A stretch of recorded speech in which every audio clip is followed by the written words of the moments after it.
Anyone can sell electronics. At Electronics Expo, they do more than sell products. They design, install, and support complete technology solutions. From home theaters and whole home audio to lighting, shades, automation, networking, security cameras, and premium entertainment systems. For over 22 years, they've helped thousands of homeowners experience technology at its very best. See the difference for yourself. Visit their Wayne or Paramus stores in New Jersey or shop now at electronicsexpo.com. This is going to be an extremely busy month. I have to watch 104 soccer games, follow the pregame, the postgame, yell useless opinions at the TV. It's a lot. So I knew that when it comes to screening for colon cancer, the choice was clear. The Cologuard Plus test. It can be used at home and can only take 15 minutes, so I can do it during halftime and not miss any action. If you are 45 or older and at average risk, ask your healthcare provider about screening for colon cancer with the Cologuard test. You can also request a prescription at Cologuard.com. In the squadron, they called him Bullets, but we call him Greg Kelly. Greg Kelly is on the air on the Red Apple Podcast Network. So if you're a man, I think you are a citizen of the United States, just like if you're a woman, just like if you're a hermaphrodite, just like anybody else. And actually, one's gender shouldn't have to do anything with anything.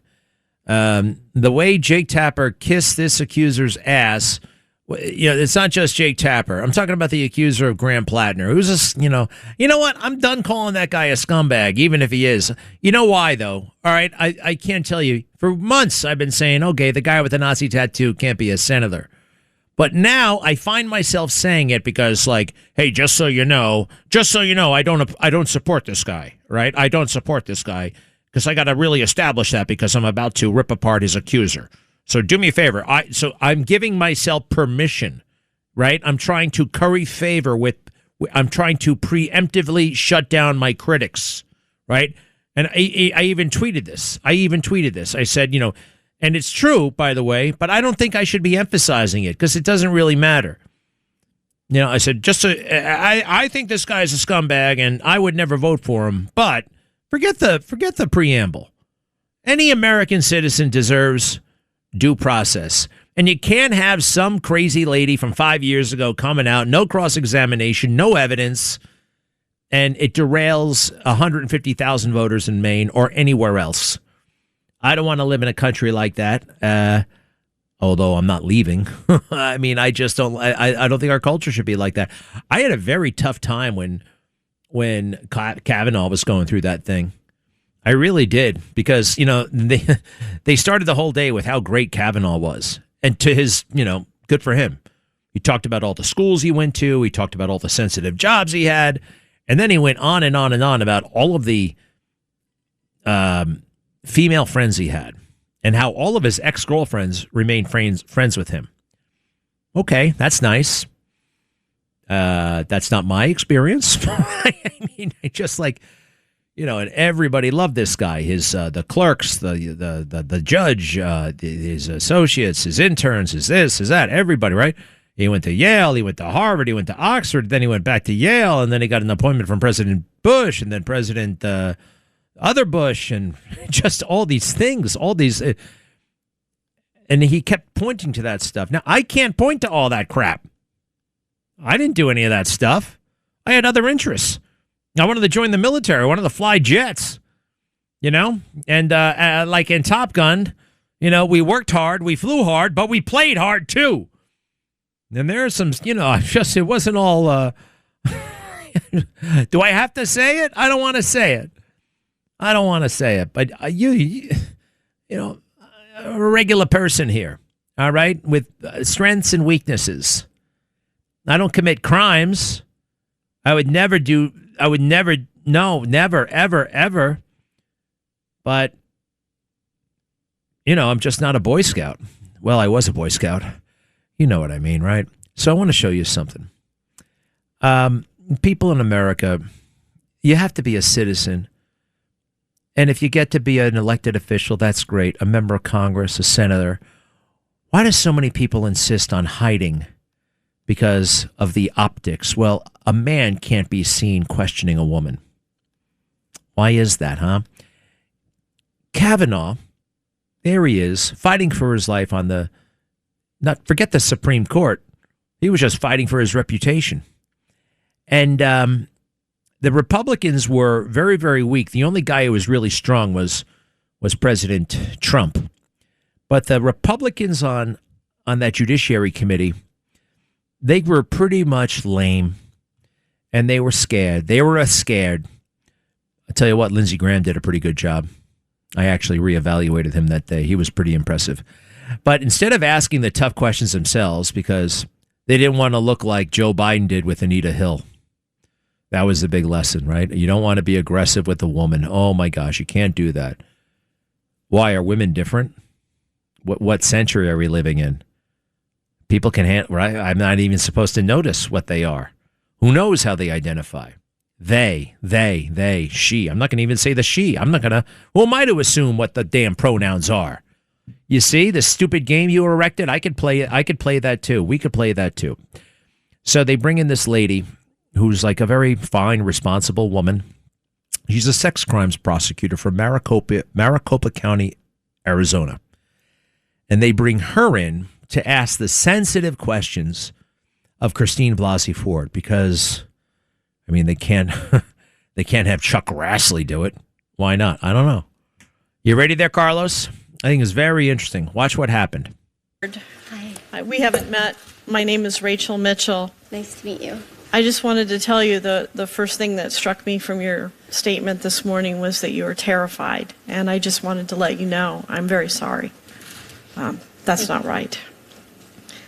I know this is stressful, and so I would like to set forth some guidelines that maybe will alleviate that a little bit. If I ask you a question that you don't understand, please ask me to clarify it or ask it in a different way.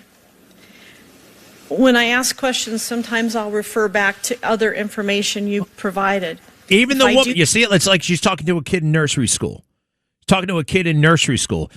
And come in with a teddy bear. Show us where Judge Kavanaugh touched you, right? Come in with a great big teddy bear.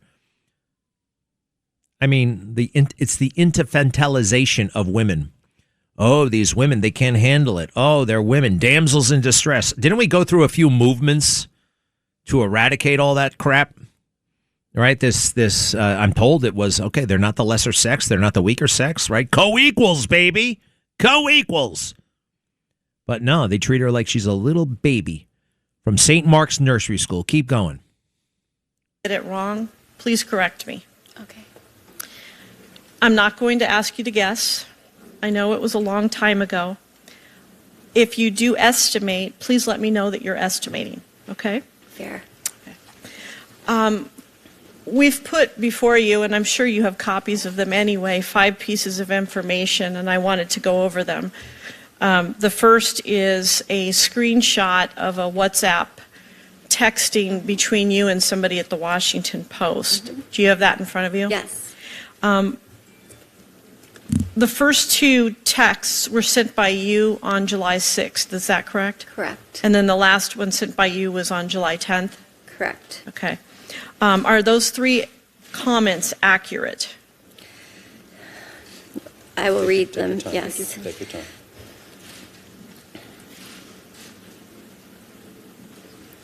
So there's one correction. Okay.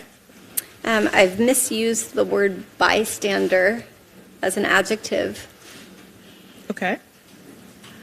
Bystander means someone that is looking at an assault, and the person named PJ was not technically a bystander. I was writing very quickly with a sense of urgency, so I would not call him a bystander. He was downstairs, and what I remember of him was he was a tall and very nice person. I didn't know him well, but that he was downstairs, not anywhere near the event. Okay.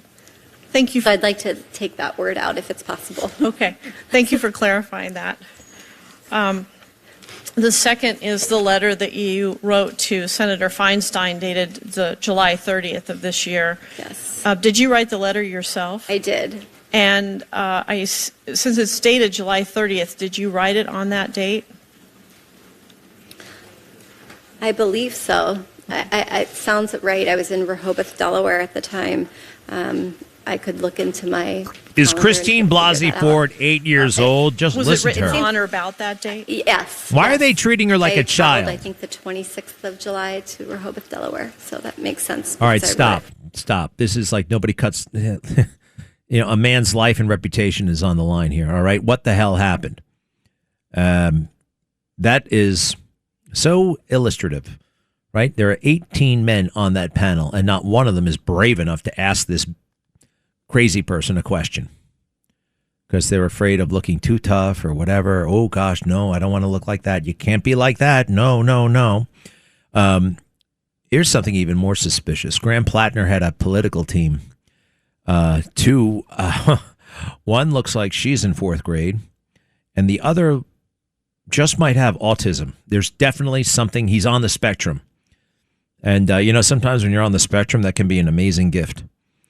There are people, sometimes I heard somebody say recently, I wish I was on the spectrum, because they're usually good at something that, they're just off the charts good at something, whether it's math or, yeah, it's true. You ever hear about that? No, yeah, Phil has. He's better read than you, Carlos. Never stops putting down the sports pages in football or whatever. All right, so here we go. This is the two political consultants. Imagine if these guys were running your campaign, right? A girl right out of middle school and the boy with autism. All right, you ready? Go ahead.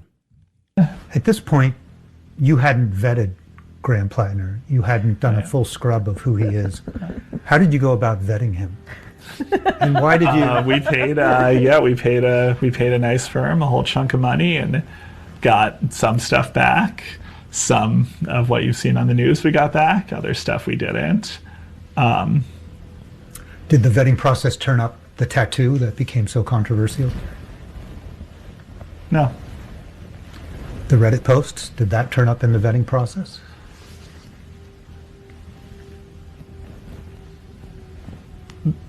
The firm sent us a thing, and it had some of the posts, but it didn't have all of them. And what did you think about that? How did you think your way through the fact that he had posted these things on social media? I said none of this will or should stop him from becoming a U.S. Senator.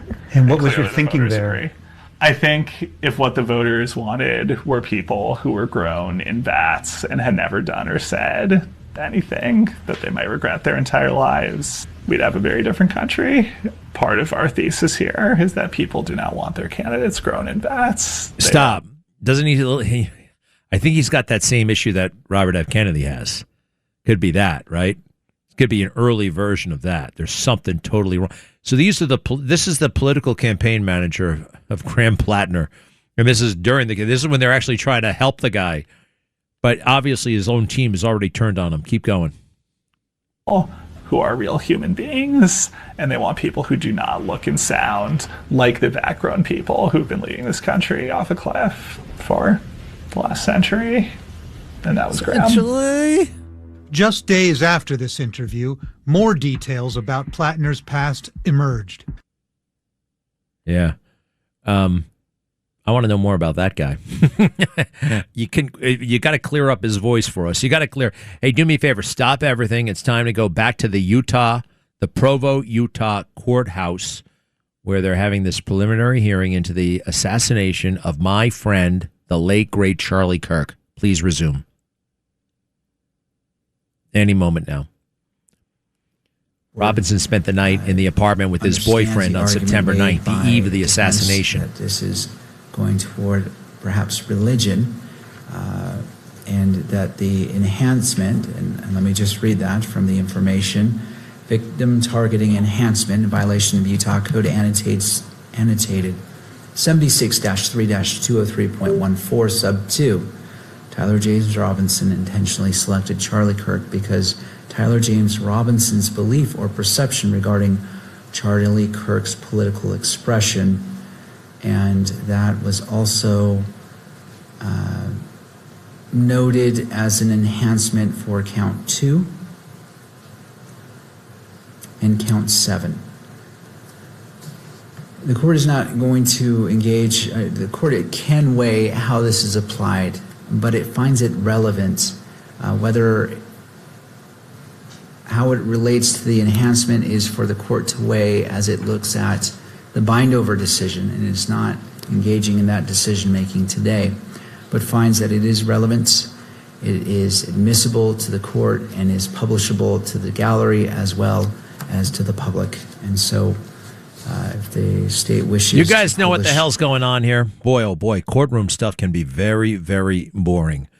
It's just not as interesting as it is on TV. Although, quite frankly, I'm done watching TV. I haven't watched a TV show in a long time, other than The Simpsons, which, oh, by the way, is getting better and better and better.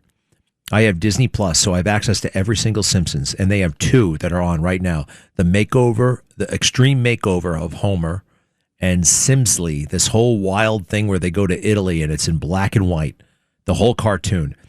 It is better than ever. When I think back to the early seasons, as much as I like them, it's like watching, it's like reading a comic strip out of Newsday in 1975. There's no comparison, all right? Congratulations to Matt Groening and the people over there. 800-848-9222. 800-848-9222. Good luck to our pilots over there who are bombing the hell out of Iran. Greg Kelly on the Red Apple Podcast Network.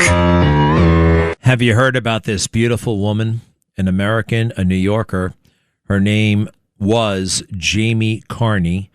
43 years old, single mother, and like to go to anti-Israel protests like a lot of other lost souls. Meets a character, Ahmed al-Sakar, a Palestinian refugee. They actually met in Ireland. She moved to Ireland a few years ago and did the anti-Israel protests over there. Meets this guy. He seems exotic and interesting, right? Posts a lot of pictures of the two of them together, like, look at me with this Arab guy. Aren't I sophisticated? Aren't I interesting? Look at me stepping out of the norm. Anyway, they become a couple, and they go on a few trips together to Jordan and places like that. Places I've been, by the way. The relationship did not last long. She was brutally beaten to death by him. Her bloodied, disfigured body was found by her 13-year-old daughter, and the suspect has been on the run since Tuesday. Western leftist pro-Palestinian women and these willing to convert to Islam need to wake up, or they could end up like this. This is a very, very fashionable thing. Something tells me that she grew up Catholic, and like way too many, they turned away from the faith, and they thought they could figure it out on their own. And look at this. Look at the results here. Absolutely horrific. And I think a lot about that 13-year-old young girl who found her mother murdered. Talk about some radical steps, you know? If only you stayed at home and focused on the basics, right? I know they may be, some may consider them boring. They may not trend, but they're actually beautiful. And those customs designed to maximize your joy and your safety.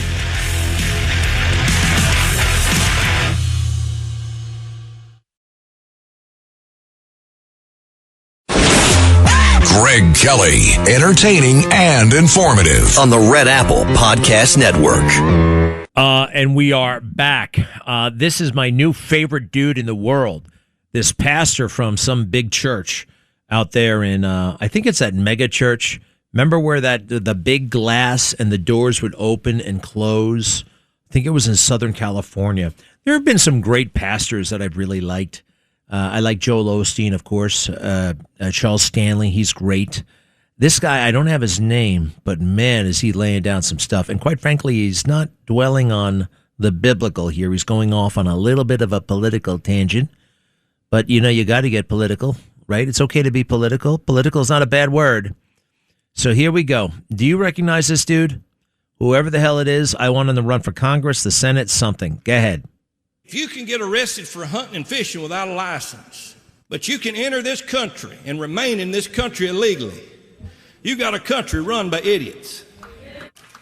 If you have to get your parents' permission to go on a field trip and get an aspirin at school, but you don't have to get their permission to get an abortion, you got a country run by idiots. If you must show identification to board an airplane and cash a check and check out a library book, but you don't have to show identification to vote in our elections, you got a nation run by a bunch of idiots. If the government wants to prevent and they want to take our guns away and turn around and send F-16 fighter jets to our enemy countries, take our guns away, and give ammunition to our enemy countries, you have a country run by idiots.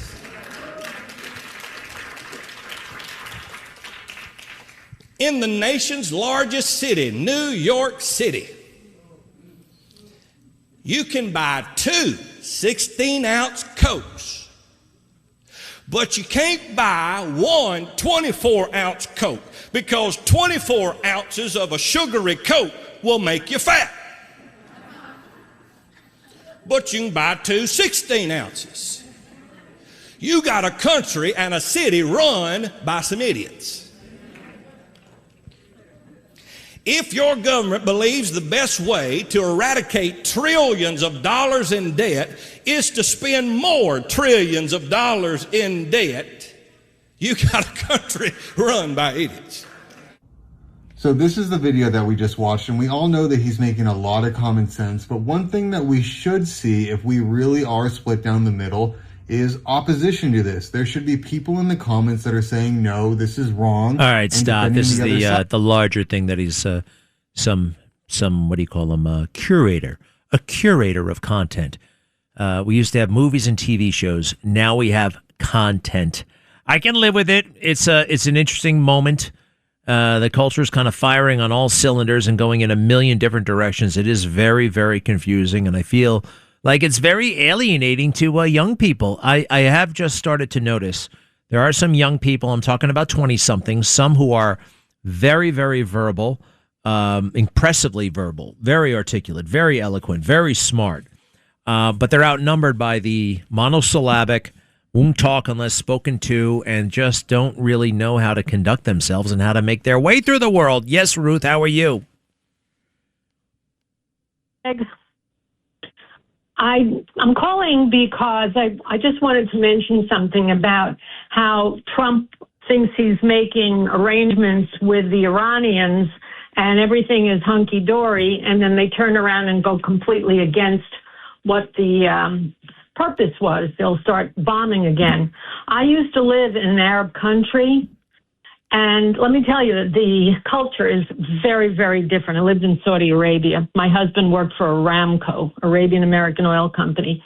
He would always say, and I thought this was a great quote, they'll steal your underwear without removing your pants.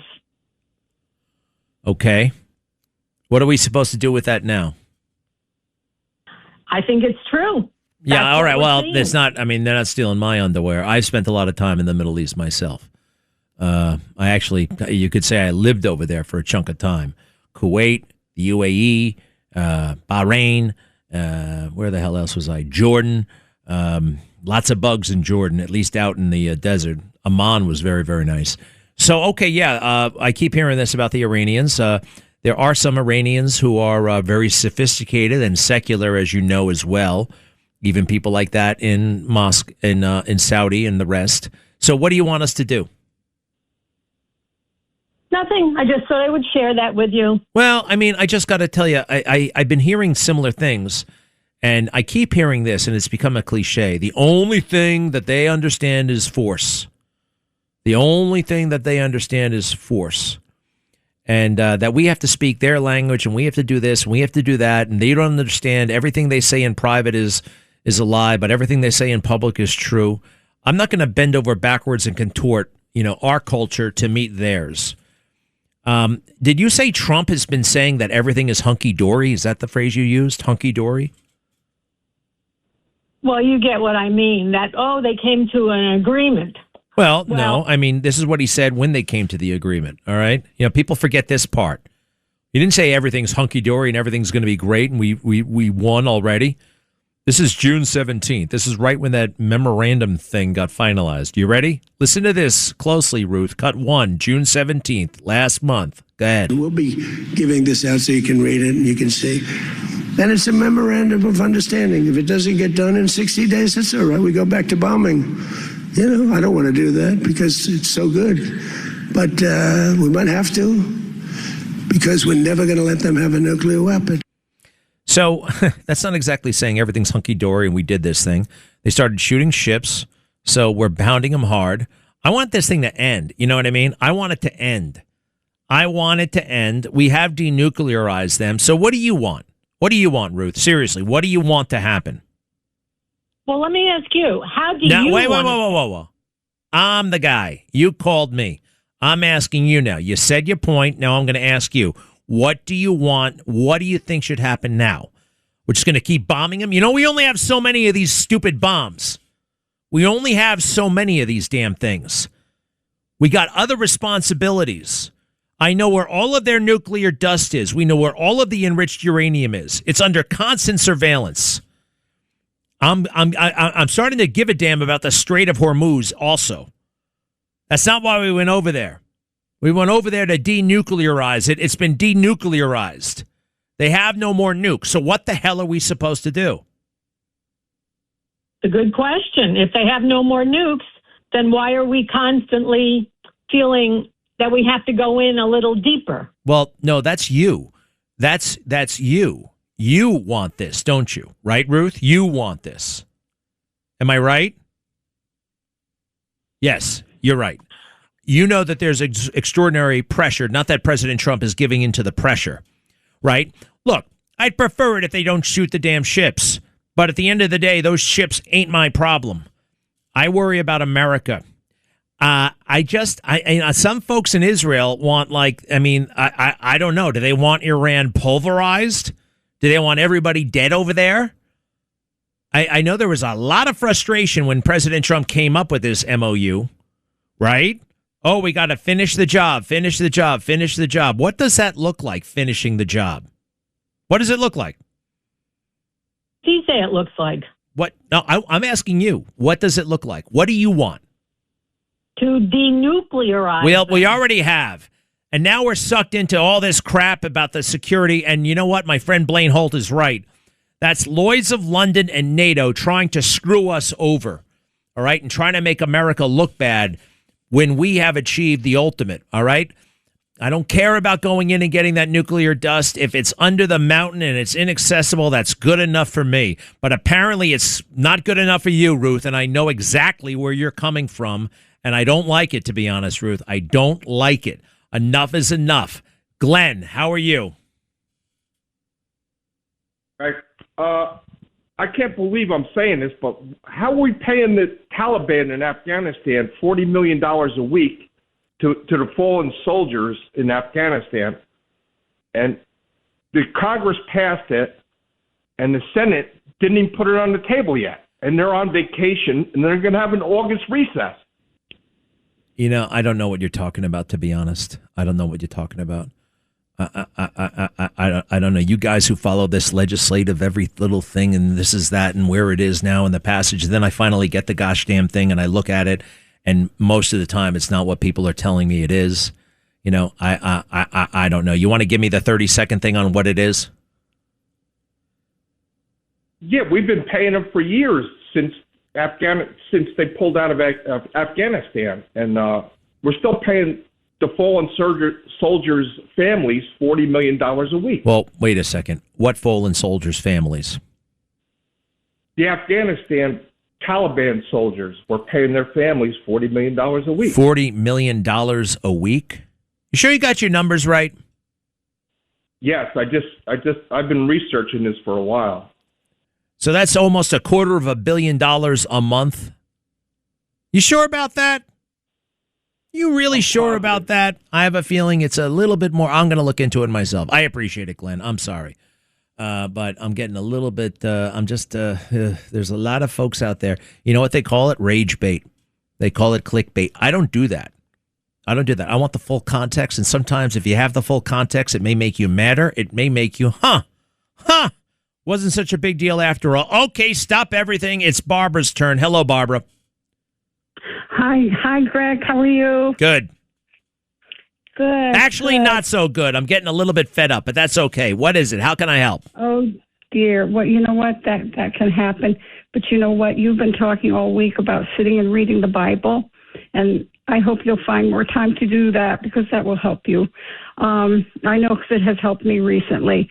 I'm calling because I hear President Trump frustrated with what's going on with the negotiations to straighten this mess out over in Iran. And when he talks about, these are crazy people he's dealing with, they're crazy. Well, we have to take that seriously. Trump says a lot of things jokingly, but we have to take that seriously. And if we look back in history at the war with the Tripoli pirates, we see a good example of that because our country was paying and bribing them, as other countries were, to let our ships go through unharassed, and still these ships would attack our ships, would take our men hostage, keep them as slaves, and this was going on and on. And finally, Jefferson and Adams had a meeting with one of the leaders of this whole slave trade and said, why are you taking our ships? Why are you making slaves of our men? We're paying you the tribute you want, and we're not declaring war on you. We have not hurt you. You know what their answer was? Mm-hmm. And we have to remember that today. Their answer was that the Quran gives them permission to do so. It instructs them to do so because we are not Muslim. We are not Muslim. So that's something that we need to remember, and that's something that Israel is looking at and the whole world needs to look at. If you have a religion that is peaceful and is good to other people and grants other people the right of their own religion, that's one thing. But if you have a religion that says, no, we must conquer everyone, and you have two choices, you either come into our religion or you must perish, because that's what our religion teaches. So people need to educate themselves more about this to know what we're up against, because when we look at our country, we remember Lincoln said to us, if this country fails, if this country is destroyed, it will be from within, not from without. It's funny when Trump says that, they say he's a threat. You know what I mean? Totally. Look, I don't know enough about Islam. I got to read that Quran. I want to find out for myself. Sometimes I know that the people who are non-believers in Jesus, and they'll take selective little things out of the Bible and try to scare people about what it means and that kind of thing. So, no, I have grave concerns. Charlie Kirk spoke so eloquently about this, but look, I've only seen the 90-second video. I got to tackle the text, and I got to get my hands around it, because I do have the deep sense that you are correct, and of course, so is Charlie. Thank you, Barbara. We'll be right back. Greg Kelly, entertaining and informative on the Red Apple Podcast Network. I heard something very wise. If you're 67 years old right now, and you have ambitions to do something, you don't have to give up just because you're retiring or about to retire. There's just endless possibilities. Tony Robbins is somewhat famous for saying most people overestimate what they can do in a year and underestimate what they can do in a decade. And it's true. Anything can take place in a decade. In a year, everybody has a million New Year's resolutions. You look at yourself this time last year, were you all that different? But how about 10 years ago? 10 years before that? 10 years. 10 years you can get a lot done. And however, it takes daily, relentless action.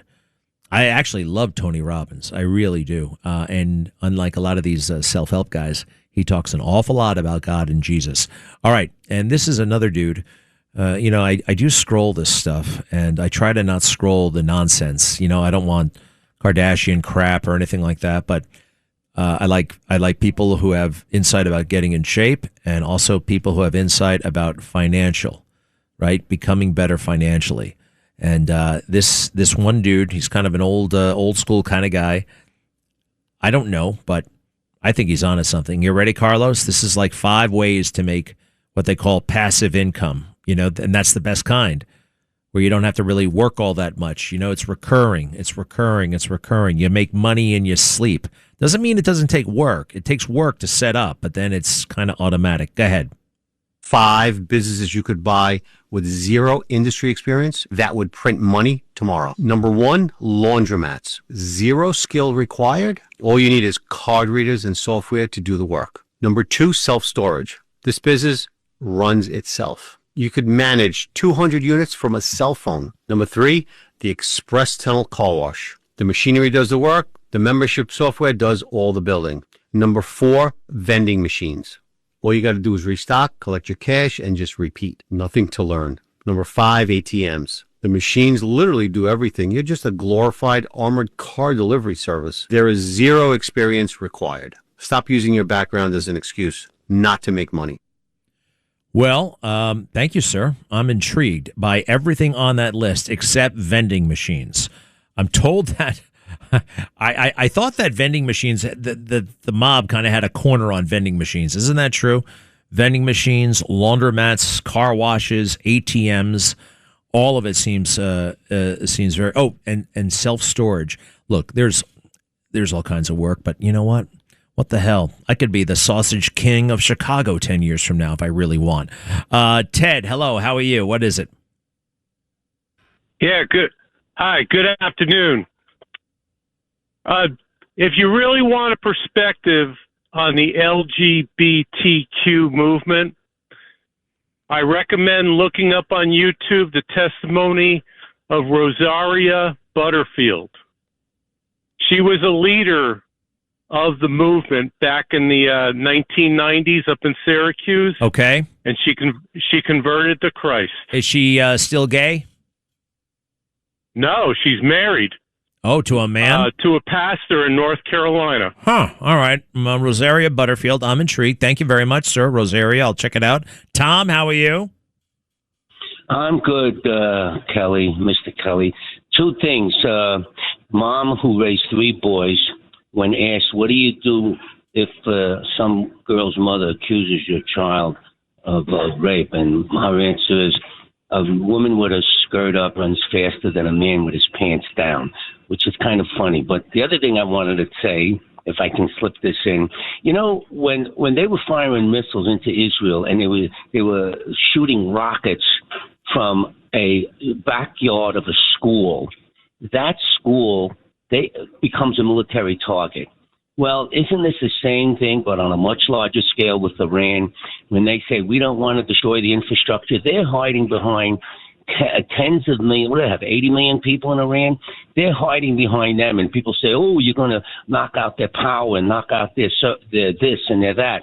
Hey, the Iranians have been, these animals, the Republican Guard jerks, have been hiding behind the population. So the population then becomes a target, and they got to get smart enough to leave that country. Go to Poland. Didn't Poland take in 2 million refugees from Ukraine? It's a little hard to get from Iran to Poland these days. All right, look, I don't want civilians killed. All right, sometimes that will happen. Sometimes that must happen, but I don't like it when it happens, and I want it to be avoided. We don't operate that way. It's just I think we're better than that. But war is hell. And that's why you only fight it when you have to, and we have to fight this thing. Listen, I got to get the hell out of here, all right? I apologize, everybody. It's time. I'll see you at Ray Katina, Mercedes-Benz of Edison. I am going to be there. It's going to be fun. Come see me. We'll talk. Anybody who talks to me, though, must have a receipt showing that they just bought a Mercedes, okay? That's part of the deal. Just kidding. But say hello, and we'll look at the cars together. I would love to get a test drive in a Maybach. That's my objective tomorrow. A Maybach SUV. I think they have that. Anyway, Doug Wells, Ray Katina, I'm coming. I'll see you tomorrow. Thanks for listening to The Greg Kelly Show. You can hear The Greg Kelly Show weekdays at 12:15 on 77 WABC. If you like the podcast, share it with your friends and listen anytime at WABCRadio.com and download the WABC Radio app. Hit that subscribe button on all major podcast platforms. Plus, follow WABC on social on Instagram, TikTok, Facebook, and X. See you next time for a new episode so you never have to wonder. What the heck is going on here? Get ready, Staten Island. The Ferry Hawks are back at SIUH Community Park July 7th to the 12th for a 6-game series against the High Point Rockers. Tonight, first pitch is at 6:30. It's Thirsty Thursday with $5 Bud and Bud Light Traps. Friday, July 10th, first pitch is at 7 p.m. May the Force be with you on Star Wars Night with post-game kids glow around the bases with special lightsaber training packs. Visit ferryhawks.com now to lock in your seats.